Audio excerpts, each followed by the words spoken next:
নামাজ কলমা তো ছেড়ে দিয়েছো, এর কারণ এটা নয় যে তুমি বেনামাজি। তোমার নামাজ কলমা ছাড়ার কারণ ভিন্ন।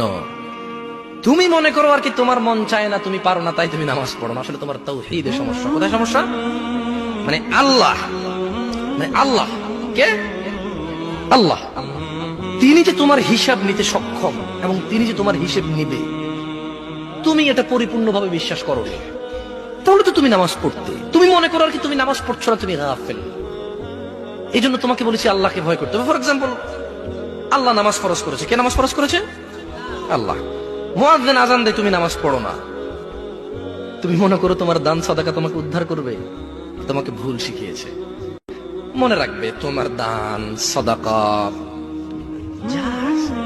হিসেবই হবে না। তুমি কি মনে করো হিন্দু লোককে আল্লাহ প্রশ্ন করবে কিয়ামতে, এ হিন্দু, এতগুলা বুতকে পূজা করছিস, ঠিক আছে বল নামাজ কেন পড়িসনি? ও তো মুশরিক। বুঝুনি মনে হয়? একটা স্কুল, এখানে আমি পড়ি না, আমার কি পরীক্ষা হবে?